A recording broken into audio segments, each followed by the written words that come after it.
looking out for you. A Fox 5 I-Team investigation. Well, when it comes to matching someone's DNA to a crime, can Fox 5 employees be considered suspects? Last night we told you about a man convicted of rape in part because of DNA evidence, even though he was not a match. When there are multiple suspects, the GBI Crime Lab doesn't exclude anyone who has even a single genetic match. Senior I-Team reporter Dale Russell wanted to know how common it is to match DNA. So he put our own Fox 5 employees to the test. Dale, this is interesting. And we had no idea what was going to happen. We picked 4 employees, including myself, and we had our DNA tested and then compared it to the evidence in a gang rape case. The same evidence used to help convict Kerry Robinson. Meet Dale Russell.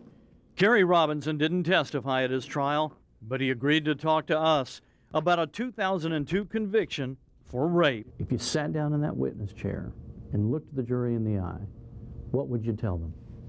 I'm innocent. But they hear that from everyone that's charged. Exactly. I'm innocent by evidence. A jury convicted Robinson of taking part in a gang rape at this home in Colquitt County in 1993. During the trial, the rape victim couldn't identify Kerry Robinson. The only evidence against him was the testimony of Tyrone White and DNA. Tyrone White was the leader of a 6-day neighborhood crime spree in '93. He admitted to shooting 2 men and robbing and raping a woman. White told police Kerry Robinson also raped the woman. Kerry had no alibi. He says Tyrone White was out to get him because White suspected Robinson of turning him into police. He says White taunted him before the trial. I'll get you back. He said that? Yes, sir. Who'd he say that to? Me. Under Georgia law, you can't convict someone on the sole testimony of a co-defendant. You have to have more. So the prosecutor introduced DNA evidence. And now some scientists say that DNA testimony was wrong. And this evidence, I can tell you, really excludes Kerry Robinson. Then I think that is a game changer in this case.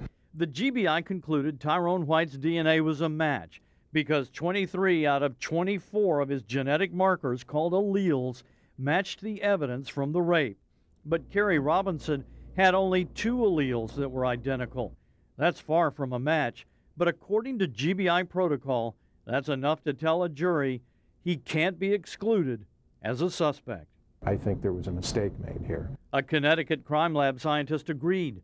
Too much of Kerry Robinson's DNA doesn't match the sample from the rape victim, so he believes Kerry Robinson is excluded. You need to look at the full sample. And we took it to a third scientist, Angelie Swinton, president of Silaw Forensics in Maryland. She too thinks Kerry Robinson clearly should have been excluded. I can't think of another scientist that I know that would not agree that that's an exclusion. We wondered, if you pick some people at random, what are the chances that some of their DNA would match any of the DNA in the Kerry Robinson rape case? So we tested the DNA of 4 employees here at Fox 5. I was one of those employees. All of our DNA was mailed to the laboratory at Boise State, Idaho, where Dr. Greg Hempikian of the Innocence Project is a professor in biology. The results? Ben had only 1 genetic marker or allele that matched the rape evidence. Randall and I both had markers that matched the rape evidence. I think you need to ask the GBI if you're still a suspect in this case. But one newsroom employee had 3 different alleles that matched the evidence, more than the DNA from convicted rapist Kerry Robinson. That employee, Ansley, a 26-year-old white female. And I would presume that all of your employees had alibis and were nowhere near the scene of the crime at the time it was committed. Under GBI policy, the Georgia Crime Lab would conclude that all 4 of the Fox 5 employees could not be excluded as suspects in this case. That's a very powerful set of words to a jury. Cannot exclude. The scientific evidence has to be very carefully scrutinized. And if it's not, then none of us can be eliminated. All of us are open to false accusations. GBI Crime Lab scientists told me on the phone they weren't surprised our employees matched some of the DNA evidence because people share many common genetic markers.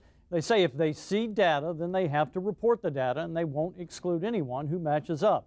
But since the GBI is often comparing incomplete profiles, other DNA experts say at least the evidence is inconclusive. In fact, some of them say that Gary Robinson or people like him should be excluded, Russ, so the debate continues. As it is, it would seem that when you say that somebody cannot be excluded, it's almost meaningless if you can pick 4 employees at random and they all can't be excluded. You know, I don't think I would be prepared from a scientific basis to say that at this point in time, but I think our sample speaks for itself. We really weren't expecting maybe one match perhaps, but we were really surprised when we saw the results. So Kerry Robinson's chances of having some kind of legal resolution in his favor, what are they? He's got 2 things going on. I think both of them are a tough road for him to hoe. He's got a habeas petition that he's filed, and he's also trying to challenge the DNA. He wants to retest it with the newest possible equipment, but he's relying on a law that's going to be, not loopholes if you will, but the way it's designed, it's going to be tough for him to just attack it full force. It'll be interesting to see what happens with this. Certainly will. All right, Dale, thanks.